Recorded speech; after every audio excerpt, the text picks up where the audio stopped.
You're watching the number one podcast in the YouTube wrestling community, and I am your host, Sean Paul Leek, and this is Rope Break. And guys, I hate to say it, but I'm not surprised. This is also probably the worst draft we've ever seen in WWE. Night 2, it's in the books, it's done. This is worse than any NFL team, NBA. This is the worst draft, I think, in the history of drafts. We didn't even, there's barely anything new and exciting. If you look at all these picks, you pretty much just took the SmackDown roster, put it on Raw, took the Raw roster, put on SmackDown, and the only places and people you really left where they were originally is the main feuds.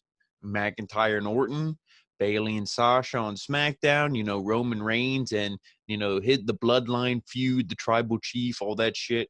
And, Monday Night Raw, you left Asuka with really no feud, and now we saw her next opponent, Lana. So really not good stuff, guys. This is bad. This is just, two really good matches couldn't save the show.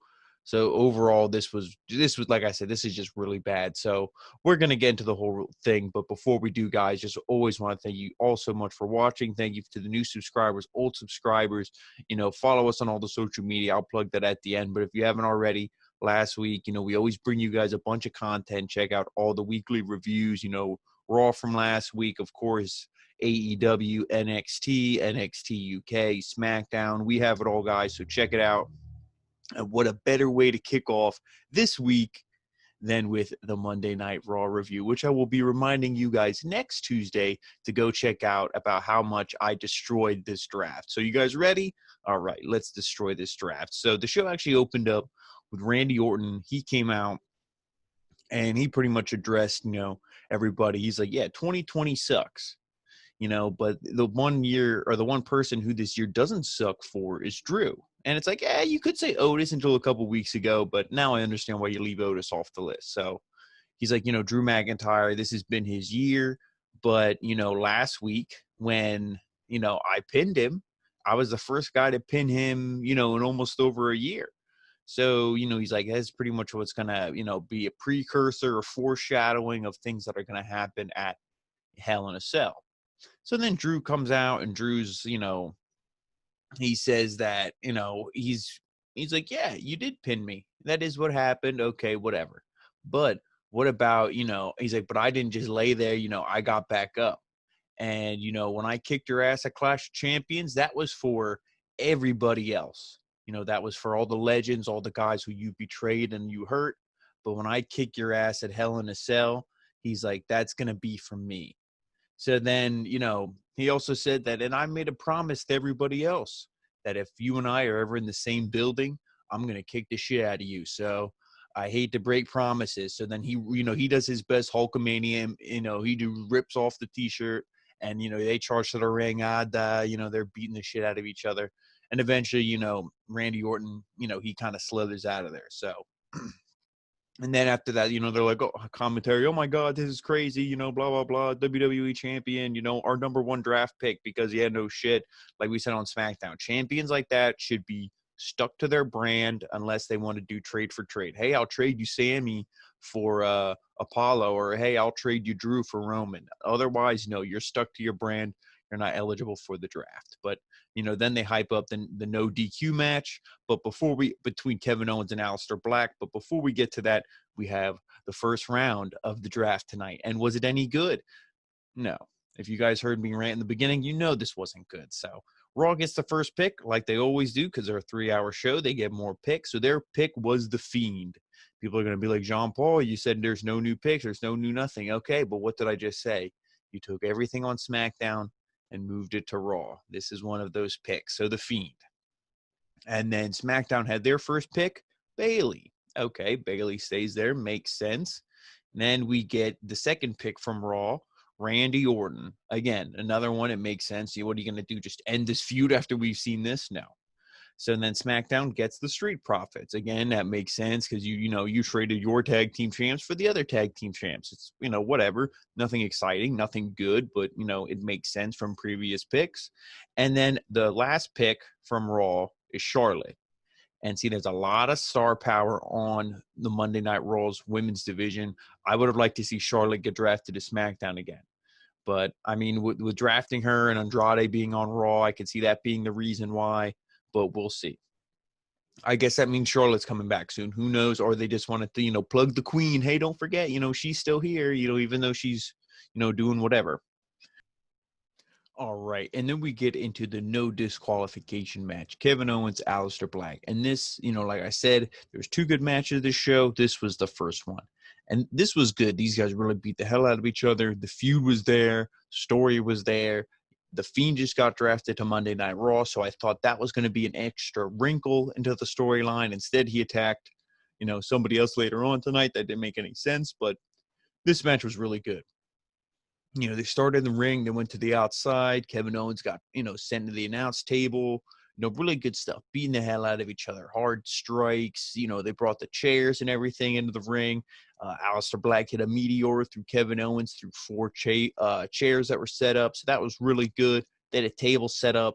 And this thing was good, but at the end of it, did Aleister Black get the win? Did we see the Fiend come out? Did we see anything like that? No. What we saw was a stunner.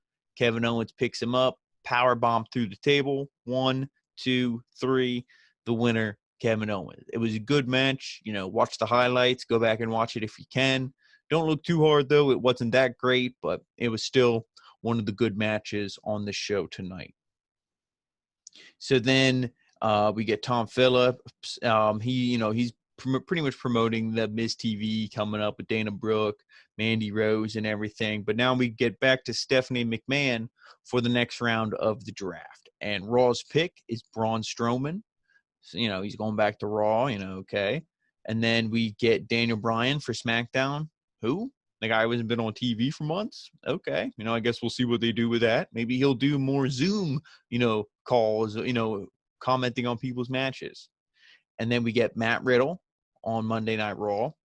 So, again, 2 SmackDown guys now going over. And then Kevin Owens gets drafted to SmackDown. So, he's going back there. And we get Jeff Hardy. So, you took three to SmackDown guys, just put them on Raw. And then, you had Bryan on SmackDown. He stayed there, and Kevin Owens goes to SmackDown. So, the one thing I was like, okay, Miz TV, again, this is for coming off last week. The Miz and Morrison were, drafted by Monday Night Raw because they just took, like I said, all of SmackDown's roster, put it on Raw. So I was hoping that they wouldn't have. This is where I was like, are they going to forget the Otis storyline? And is Mandy Rose just not going to mention Otis? Or are they going to still keep that storyline intact? So we get the Miz and Morrison, they're in the ring, they're like, okay, they're cheesy, normal bullshit. And then they introduce Mandy Rose and Dana Brooke.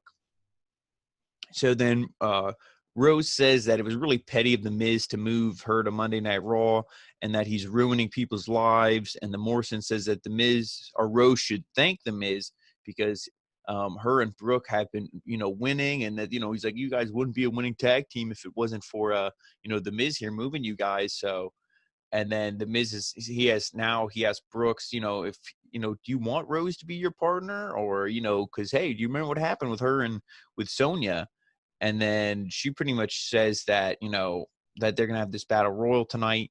And like, Mandy Rose is like, let the best woman win. So it's like, they just do back and forth. They're trying to cause more shit. She did mention Otis when she's like, you ruin people's lives. You ruined Otis's lives. You're trying to just draw a wedge between us. It's not going to work.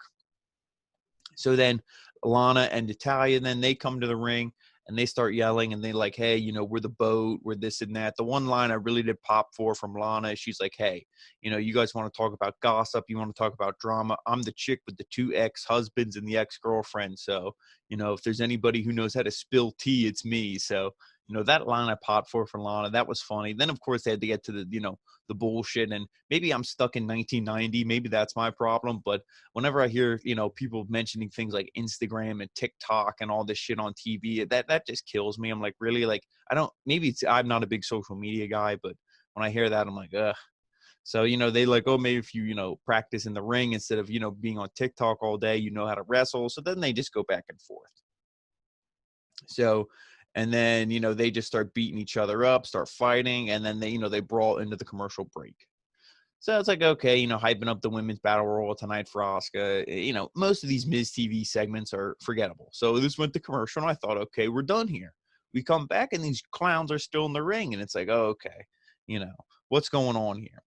So then, you know, Miz and Morrison, they pretty much say that, you know, things went sour with our original guest, but, you know, hey, let's interview Morrison. And he decides, he's like, hey, well, let me interview, you know, the A-lister here, you know, no, not the A-lister, but let me interview, you know, John Morrison.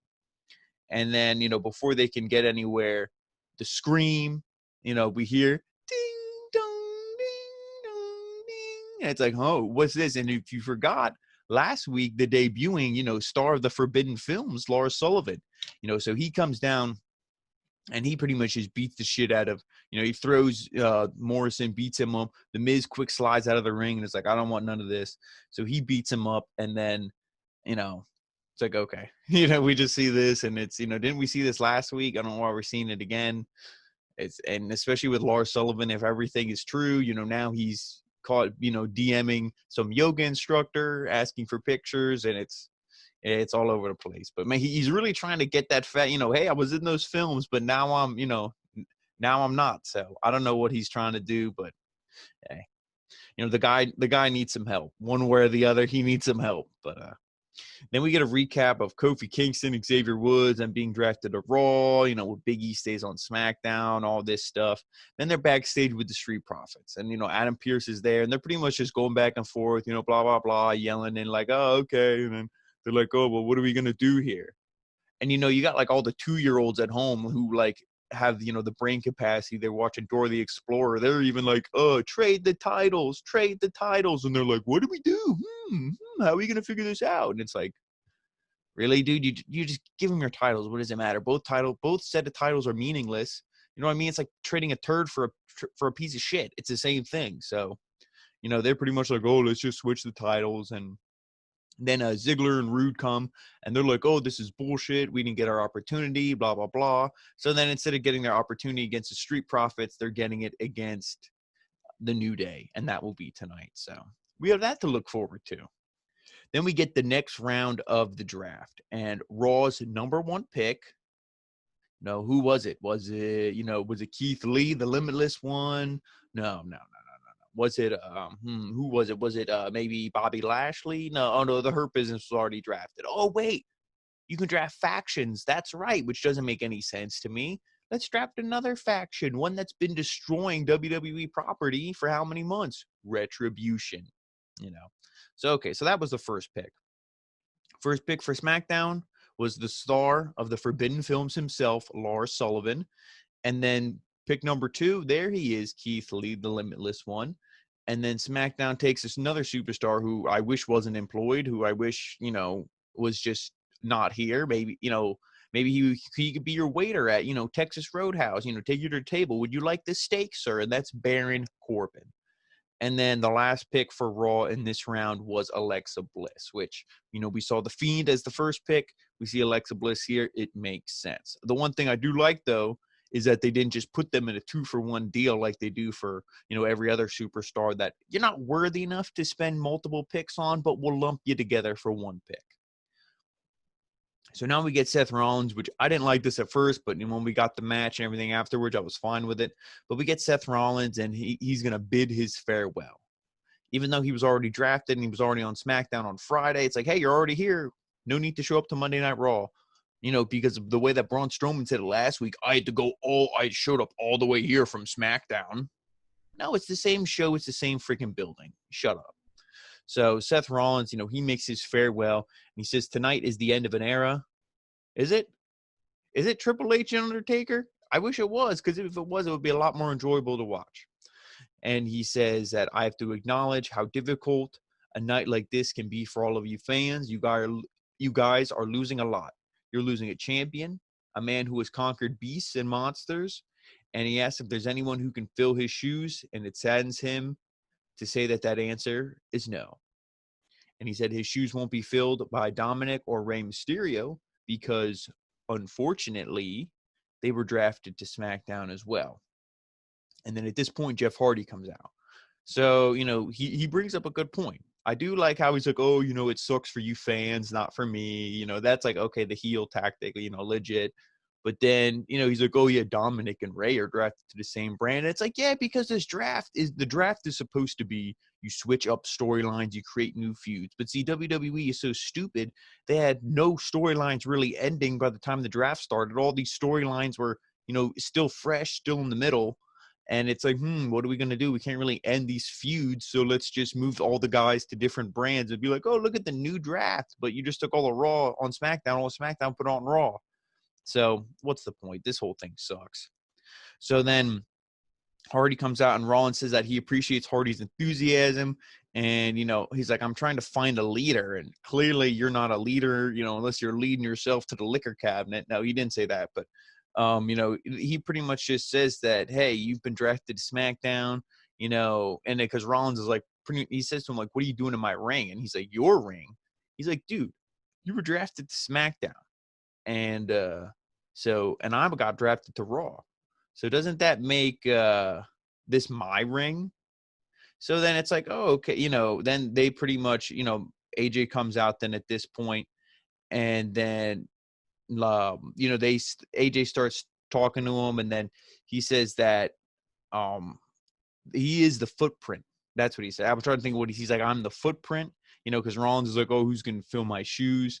And then they pretty much, they just start all brawling. You know what I mean? Like, how do you think this? And they start brawling. And then Hardy says that this, he's like, I want a triple threat match. We got screwed up. He said triple threat tag team match. I was like, who the hell is it? Are they partners? But, we got a triple threat match with this. And another thing to make note of is Rollins said that Jeff Hardy will have a match with Lars Sullivan this Friday on SmackDown. So, Jeff Hardy, who's a Raw superstar now, and then we got Lars Sullivan, who just got drafted to SmackDown. I don't know why I really don't get why we see this stuff.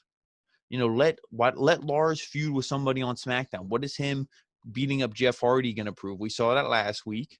When he beat up Jeff Hardy, Matt Riddle, everybody else. Well, okay. So now we're going to see it again, because you're not going to have Jeff Hardy beat him. Then Jeff Hardy looks like a loser coming here on Monday Night Raw, especially because what we saw after this match. So, this match was good, though. It was really good. They even said on commentary, I did agree with it. This could have been on a pay-per-view. It wasn't like, oh, my God, 5 stars. I'm going to watch it again and again. But for a TV match, for a TV triple threat, it was really good. And there's no way it couldn't have been good with guys like Jeff Hardy, AJ Styles, and Seth Rollins. And they pretty much just beat the hell out of each other. Good match. Of course, there was a lot of spots where one guy takes a big move, he rolls out, then the other two wrestle for a little bit. But at the end of this thing, AJ was going for the Styles Clash. Jeff gets out. He hits the Twist of Fate. And then as soon as he does, boom, guitar shot, honky tonk man. No. Elias comes out of nowhere. He looking jacked as hell. So he must have been hitting the gym after he got hit by a car, from Jeff Hardy or the red-haired man. But, Elias hits him with the guitar shot, and it was triple threat, so no DQ. And then, AJ kind of looks around like, okay. And then he covers Jeff 1, 2, 3, so AJ gets a win. And, that was good, only for the fact that, obviously I like Jeff Hardy more than Elias, but it's a long-term booking. This way you can introduce Elias back. You have a feud for Jeff Hardy on Monday Night Raw, which he should go over, hopefully, all things, considered. But, then AJ gets a win. And maybe, even though we've seen AJ and, Randy Orton 1,000 times, we've seen AJ and Drew McIntyre only 500 times, not as many, but, you could do one of that again, or AJ could even maybe go after Lashley. That would be a legit match. AJ, AJ's a heel, so like, who would he go against? Guys like Ricochet, but we've seen that already, because the draft didn't create any fresh matchups. Are we surprised about that? No. So then after this thing, Stephanie McMahon, she is making more picks. So then round 3, we get for Raw, Elias. So there we go. So now we can continue seeing this storyline. Then for SmackDown, they pick Sami Zayn. Raw gets Lacey Evans. And then SmackDown gets Shinsuke Nakamura and Cesaro. So pretty much SmackDown's 2 picks here they already had, nothing new. But Raw gets Elias. Lacey Evans, and then their final pick, Sheamus. Again, so let's just take all the SmackDown guys, put them on Raw, and then SmackDown keeps their guys. So SmackDown didn't get anybody new here. Awesome. So then we got Mandy Rose and Dana Brooke. They're in the ring, and they're getting ready for their match against Lana and Natalya. And then, do you want me to take you through this match? Because it really wasn't anything good. The baby faces won here. Mandy Rose hit a knee strike, and then, she had Dana Brooke up top, kind of flipped her down. They were holding hands. She flipped her down into the senton, and then 1, 2, 3, she picks up the win. What we saw later in the night, it kind of foreshadowed this, but this is just to make Mandy Rose, Dana Brooke, okay, yeah, we're building them up for maybe women's tag team gold or something. Okay, yeah. But then pretty much this whole thing was done for the post-match because Natalya, she's like, hey, things aren't working, Lana. You're bullshit. I don't really get it. I'm sick of them, squashing you, and I'm, having to deal with the consequences of it. So we're done here. So then Lana's all like, so. And then backstage, we see the Hurt Business, and they're with Ricochet. And Ricochet said he wants a match with someone in the Hurt Business. And he says that if he wins, the feud ends. And that if they win, he'll join. So then Cedric takes up the challenge, and he's like, yeah, I would love nothing more than to kick your ass and see you join the Hurt Business. So then we get Angel Garza. He's in the ring now, and he goes one-on-one with his partner, Andrade, or ex-partner or whatever. And Zelina Vega, she's on commentary for this thing. So Ricochet with a Hurt Business, I like the intensity. I like, everything that was going on because he said, hey, Apollo, he pretty much spoiled it. He's like, yeah, Apollo could get drafted, so it could just be me, the lone guy, standing against you, so I'm not going to put up with your shit. So if I beat you, one of you guys tonight, it's over. It's done. So that I do like. And then, this match with Garza and Andrade, to get into this thing, this should have been a major blow-off. This should have been something legit. It could have been a pay-per-view, even if it was for nothing. It could have been something like, when Ray versus Eddie or Ray and Chavo, could have had that, like, emotional type thing. I mean, obviously not as emotional, but it could have been, hey, we're partners, we're legit, we're supposed to take over this place. Whatever story you could have told. But no, they didn't, because they made these guys losers, jobbers, and when losers and jobbers split up, does anybody care? No. And that's what this was. And at the end of this thing, Andrade goes for the hammerlock, and he gets countered. And then he hits the apron, and then Garza throws Andrade into the ring. And then he hits the wing clipper for the 1, 2, 3. And pretty much, Andrade, he was yelling at Zelina before that. He's like, oh, you're bullshit. You're bullshit. This is for you. Like all this, this is pretty much because of you. This is your doing. And then, he loses. So nice, Andrade. And then post-match, Zelina, she goes to check on him. But then the Fiend's music hits, and then we see Bliss in the corner. She's doing that thing, holding on to the ropes, leaning backwards like Bray Wyatt used to do. And I guess he still does it. But then then she kind of, goes to the Fiend, and then goes to the Zelina, and then we see the Fiend. He pops up, and then he grabs Andrade, she grabs Zelina, double Sister Abigail. So that was really cool. I like that visual. I like that spot. Obviously, you see it here in the thumbnail when you click the video. So that was really cool. But, it's like, what Andrade, Zelina, you try to build up Zelina and having this stuff. And, she's in the Battle Royal later. And then, just, okay, done. So, but that's Raw for you. I don't know why I expect anything legit to happen. All right, so then for the next round of the draft, we get Nikki Cross. She goes to Monday Night Raw. So again, SmackDown superstar, moving to Raw, kind of continues the storyline with Alexa Bliss. Okay, whatever, I'll let that pass. Dolph Ziggler and Robert Roode, they go to SmackDown. Okay, again, just taking a Raw superstar, moving to SmackDown. And then we get R-Truth. 24/7 championship is locked to Monday Night Raw. Makes sense. Then Apollo Crews, hey, he was on SmackDown before, and, MVP said it best. You were a loser on SmackDown. You came to Raw, and you were legit. So let's see if he goes back to being a loser. And then the last pick, speaking of losers, the dick grabber himself, Baba Ganoush, Dabba-Kato, was drafted to Raw, which they drafted all 3 of the main Raw Underground guys tonight. Spoiler alert. I don't think those guys deserve to pick. I think Raw Underground should be one of those things. Hey, you're just in Raw Underground, and that's it. So I don't like really how any of those guys got picked, but it is what it is. And then we get the New Day versus Robert Roode and Dolph Ziggler for the Raw Tag Team Championships. And this match was actually pretty good. I did like this more than the Nakamura and Cesaro match, I guess, just because, not that I thought that the champs would lose here, but in that other match, I was just sick to my stomach. Like, oh, okay, they're finally having Cesaro and Nakamura look legit.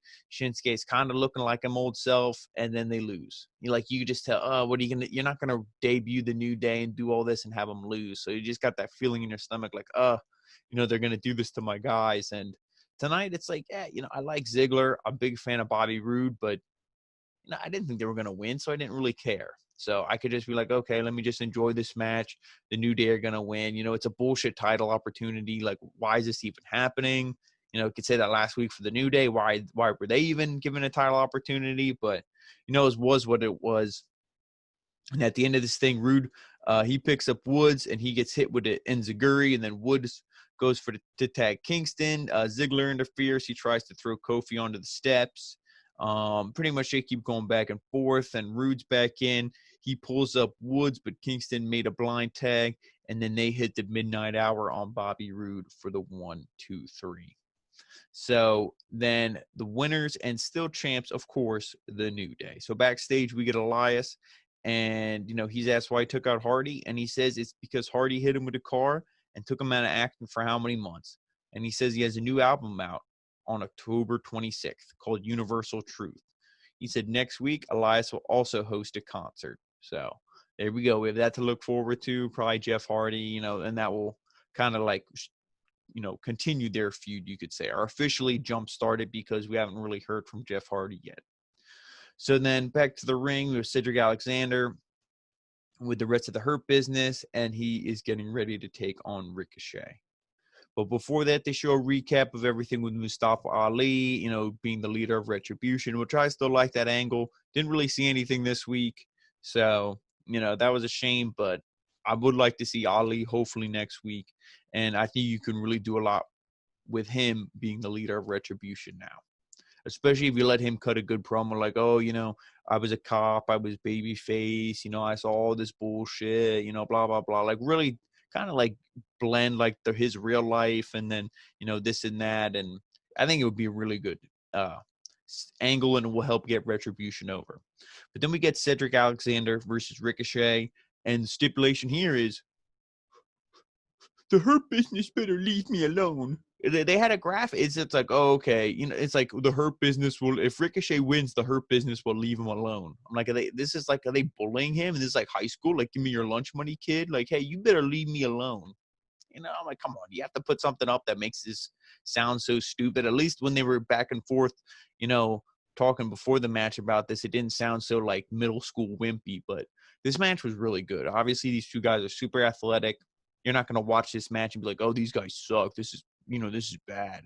But, pretty much towards the end of the thing when Ricochet had the upper hand, MVP grabbed the chair. He slid it in. He's like, because the ref took a bump.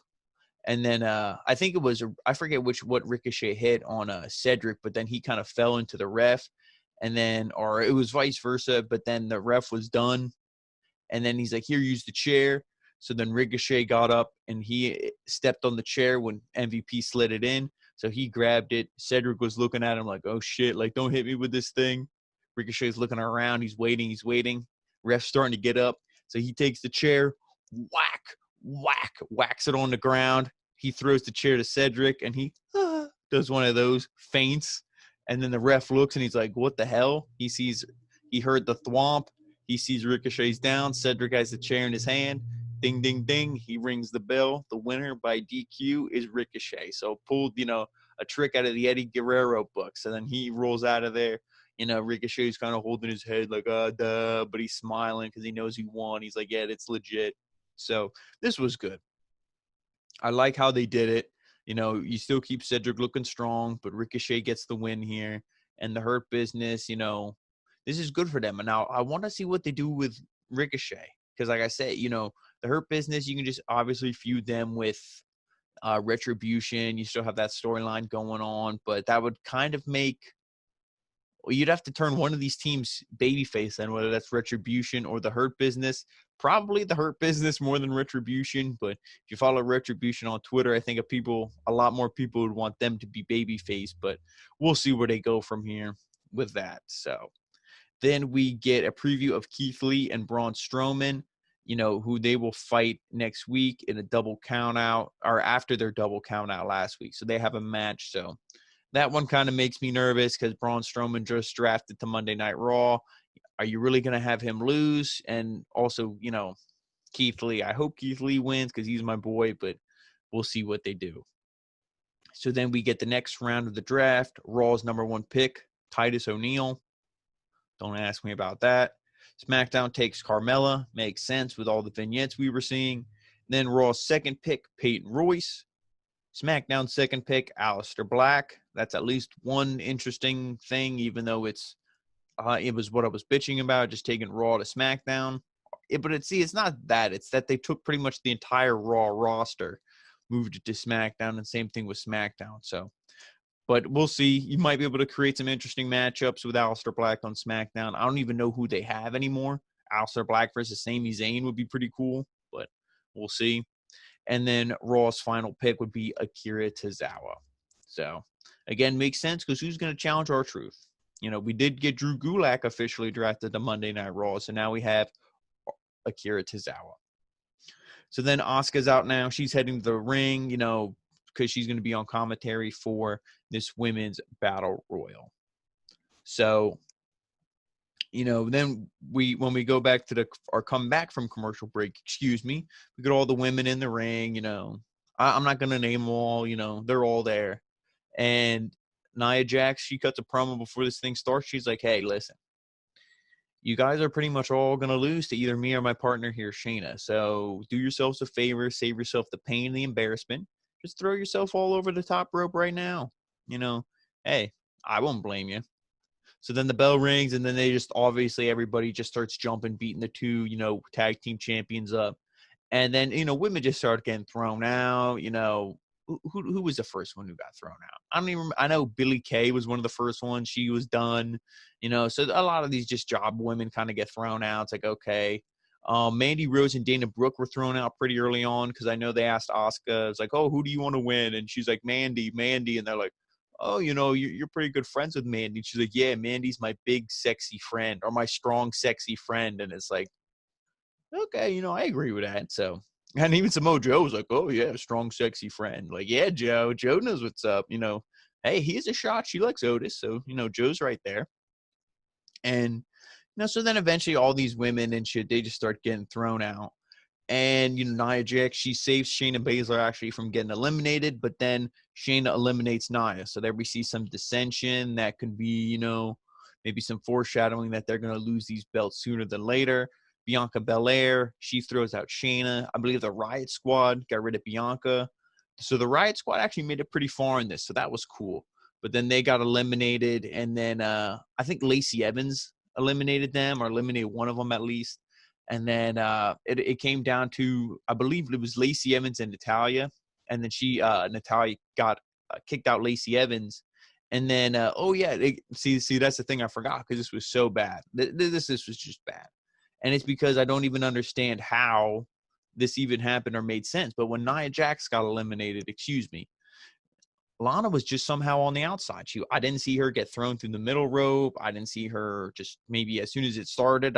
If it would have, as soon as the thing started, if you would have saw her roll to the outside and then roll underneath the ring, pull like a Hornswoggle, Jerry Lawler type move, I would have been like, okay.